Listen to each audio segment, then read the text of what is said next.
On the day of our honeymoon departure, he unexpectedly handed me divorce papers. "I'm taking my whole family with me. If you don't like it, we'll get divorced," he stated bluntly. "Fine, but I'm still single, you know?" I screamed in my mind as he stood there dumbfounded. "Take that." My name is Emma, I'm 35 years old, and I work at a real estate company. I find my work fulfilling, and I've been lucky to have supportive colleagues. However, my personal life lacks any particular hobbies, and I've never had a boyfriend. Secretly, I felt anxious. My friends were all getting married, one after another, reaching their peak at 30. There were only a few of us who were still single. My juniors also left the company one after another, and each time it felt like a stab in the chest. That's when I met Brian through a friend's introduction. He was 2 years younger and had a smile that tickled my maternal instincts. He spoke few words but always listened to my opinions when making decisions. He always prioritized my thoughts. Never having any experience with men before, I quickly fell for Brian's personality. Our relationship developed smoothly. When I mentioned marriage, he responded, "Then let's get married." When it came to marriage, a dozen decisions had to be made: the wedding ceremony, honeymoon, and a new home to live together. It was a once-in-a-lifetime major event, so I wanted to make decisions together. But no matter what we decided, he would always listen to my opinion, never expressing his own, just agreeing with me. Brian's personality felt a bit unreliable, and I started to feel dissatisfied with him. There was another thing that troubled me: my relationship with my mother-in-law. She was completely different from Brian's easygoing nature. She didn't listen to my opinions and immediately imposed her own ideas. "Emma, when you get married, of course, you'll quit your job and focus on taking care of the house, right? At your age, if you don't hurry, you won't be able to have children. Brian is working hard, so as a woman, you should focus on the family. It's the wife's duty to support her husband," she insisted when I went to greet her. She still held on to such old-fashioned ideas. The truth is, I earned more money than Brian. He didn't seem to think much about it and even told his parents. But his mother didn't seem to like it. "A woman who earns more than a man doesn't have any charm. Maybe you can't do any household chores, can you? A wife should be able to cook, do laundry, clean, and take care of her husband's health. Can you do that?" my mother-in-law said, looking down on me. If there were Brian saying that, it would be one thing, but coming from my mother-in-law, it felt different. It's not something to brag about, but I can manage all household chores since. I've been living alone for quite some time, and I have no intention of giving up my job after marriage. I want to prioritize myself as much as Brian. That's what I thought. But when my mother-in-law criticized me, instead of standing up for me, Brian nodded along with her statements. Because of that, I began to feel uneasy about him. Can I really rely on someone like this for the rest of my life? Well, Brian is younger than me after all. Maybe he'll become more reliable in the future. If this marriage falls through, I might never get married in my life. Anxiety and desires clash in my mind, swirling around in an endless conflict. However, time doesn't wait, even if I'm troubled. There are so many things I need to decide for the wedding: the destination for the honeymoon, applying for time off from work, and so on. The to-do list keeps piling up. With a sense of unease, I spend busy days preparing for both work and marriage. One day, I consulted Brian. "I think, considering our work, we can only take a long vacation at this time. So is it okay to have the honeymoon during this period?" "Yeah, I think it's fine," Brian replied.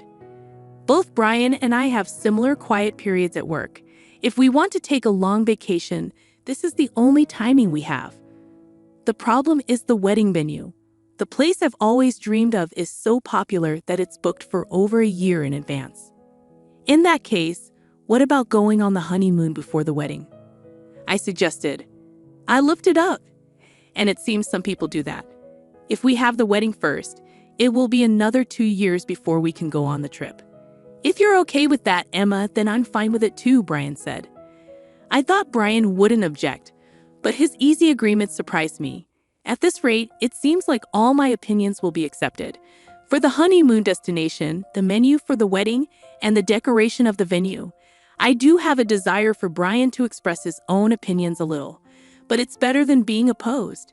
So whenever I found a moment, I continued to make progress with the preparations for both the honeymoon and the wedding. In the end, we settled on Europe as our honeymoon destination. I debated until the last minute between Hawaii and Europe. Hawaii is nearby, and I figured there would be another opportunity to go there, so I opted for a tour around Italy and France, relishing the picturesque streets and delectable cuisine. I also looked forward to exploring stylish accessories and perhaps purchasing some commemorative tableware, marking the start of our new life together. After considering various schedules and destinations, I completed the application about a month before the tour. By then, I was completely excited. After all, it was my first overseas trip. It was impossible not to feel thrilled. My mind brimmed with everything related to Europe, from buying the necessary items for the trip to planning our activities at the destination. Because of that, any dissatisfaction I had with Brian had completely disappeared.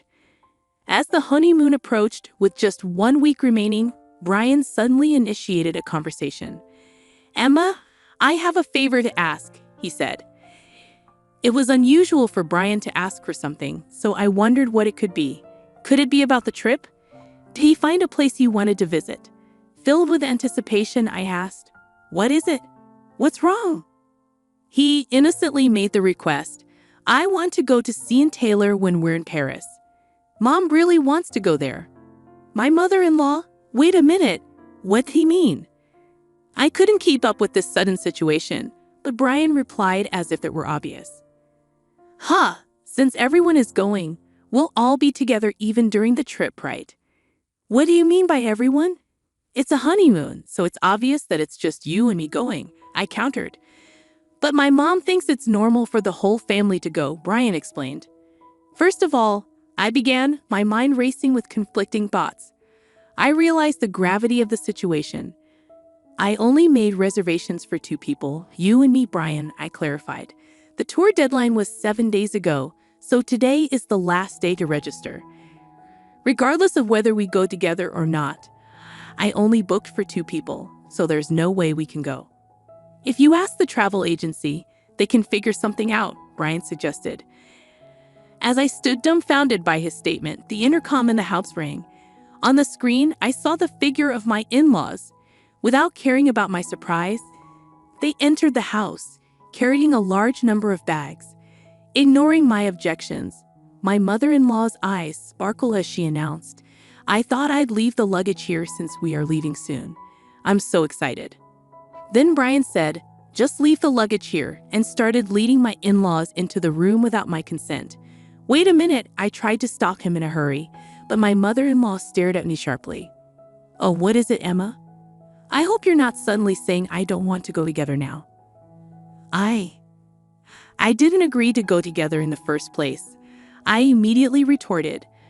But my mother-in-law paid no attention, saying, "You heard it? Just no, didn't you? But Brian always thought we would go together with you, right?" In response to my mother-in-law's flattering question, Brian replied with a simple, "Yeah." Taking advantage of his affirmation, my mother-in-law began to deny me. "It's normal for the husband's parents to go on the honeymoon. Don't you have such common sense? I hope you won't have any unpleasant experiences during the trip being with you since it's a special honeymoon. We want to make good memories, right? I'll make sure to drill some common sense into you during this week before we go on the trip," she continued. It's supposed to be a special honeymoon, drilling common sense into me, I thought. It felt like everything was being ruined. I clearly felt my blood boiling. "Mother-in-law, this is a honeymoon, you know. Normally, it's supposed to be just the husband and wife going, right?" I stood my ground, realizing that if I continued to listen to my mother-in-law's side, it would jeopardize the future I desired. I was determined to avoid that at all costs. However, my mother-in-law stubbornly refused to compromise. Not only that, but she also began to deny me. "The husband's parents are supposed to go on the honeymoon together. It's just common sense. I can't believe you dislike being with us. I thought we would become a family, but our common sense is different. You don't like me, and nothing seems to match. How sad," she said, lowering her eyebrows in an artificial manner. The end of her words, "How sad," contained an underlying smirk. I was convinced that she was deliberately trying to trap me. That's how certain I was. Even Brian, without questioning, began to blame me based on my mother-in-law's words. "Emma, what the hell? They're my parents. It's okay to go on a honeymoon together, isn't it? It's impossible. We've already made reservations for 2 people. Besides, I've never heard of families accompanying a honeymoon trip," I declared. Brian shouted angrily, as if picking a fight. "I never thought you hated my parents so much, Emma. That's it. Just leave for today." He looked at me as if he couldn't believe what he was seeing. As Brian spoke, a wicked smile formed on my mother-in-law's face. Why does he always take his mother's side without listening to his spouse's opinion? Especially at a time like this, I wanted him to support my views. Before I could even react to his words, I found myself pushed out to the entrance. Just before the door closed, I caught a glimpse of my mother-in-law's smug expression. I was left outside, unable to do anything but stand there. Why am I being treated like the bad guy? Why does everything have to be ruined, including this precious trip? Frustration and sadness overwhelmed me, and tears began to flow. A few hours later, I received a message from Brian. "I want you to see if it's still possible for them to join the tour. If not, we'll cancel this trip and apply for a tour where all 4 of us can go. Please think rationally. If you reconsider, we can figure it out properly." I didn't think I was in the wrong, so I had no reason to apologize or respond. Brian must have been angry too because there was no contact after that message. Time passed, and the day of our honeymoon departure finally arrived. I couldn't imagine enjoying it in my current state, but we had been preparing for this honeymoon for a month. I couldn't refuse. As I prepared to leave the house with a heavy heart, the intercom rang. Brian had come to pick me up. We hadn't seen each other since that incident, so I didn't know what kind of face to put on. The fact that he came to pick me up meant that he still intended to go on the trip. But he didn't have a single suitcase with him. Instead, he handed me divorce papers. "After hurting my parents, you still intended to go on this trip, didn't you? I'm taking my entire family on this honeymoon. If you don't like it, let's get a divorce. My mom said it would be better that way," he said, thrusting the divorce papers in front of me. In that moment, I finally realized what kind of person he was. I thought he would listen to my opinions and prioritize me, that he was kind. But that wasn't the case. This man was just someone without his own opinions, and he prioritized his family over me. That's Brian. As I came to that realization, I felt my feelings for him cooling down. Even if I were to marry him, I couldn't see myself overcoming the many challenges that awaited us in the future and becoming a family with that mother-in-law. It was an impossible scenario. Determined, I pointed at the divorce papers in front of me and said, "Sure, but I'm still single, you know, huh?" Brian exclaimed, clearly surprised by my words. "Single? What do you mean? Weren't you listening? We talked about going on the honeymoon but delaying the registration until the day of the ceremony. I made sure to get your permission, Brian. You know, you didn't forget, did you? The marriage certificate is still in the drawer, and you even said, 'If you are fine with it, Emma, then I'm fine too.' That's right. Divorce or not, we're not even married yet. There's no problem with going on the honeymoon with my maiden name. Perhaps you remembered my words," I said as Brian's expression suddenly changed. But immediately, he turned red and raised his voice in frustration. "Are you out of your mind to give up on marriage just because of a honeymoon? Get a grip," Brian exclaimed, matching my intensity with his own strong voice. "This is the result of me being rational. I've been so desperate to get married that I couldn't see reality clearly. I don't think I can be happy marrying someone who doesn't listen to the opinions of their future spouse and doesn't support them. I'd rather stay single for life. Thanks for making me think that way. Haste makes waste." I keenly felt that this saying was true. "Hey, Emma, let's calm down and start over from scratch, okay?" he pleaded. He looked like he was about to cry, his voice trembling. But I wouldn't be fooled anymore. I would break free from this guy. Without realizing it, I found myself shouting loudly at Brian. If you're so desperate for a family trip, why don't you go with your family of 3? But in return, you'll have to plan everything from the tour reservations to the itinerary all by yourself. After always relying on others, it's about time you experience the difficulty yourself. If you think you can handle it, go ahead, you indecisive man. I pulled out the marriage certificate from the drawer and tore it to shreds in front of Brian. In response to the sudden turn of events, his mouth was left hanging open. Overwhelmed by my determination, Brian was completely taken aback. Well, do you understand how serious? Now I refuse to have a future that's pitch black. It's over between you and me. Why don't you hurry back to your beloved mommy and cry to her, you mama's boy? Leaving a dumbfounded Brian behind. I slammed the front door shut.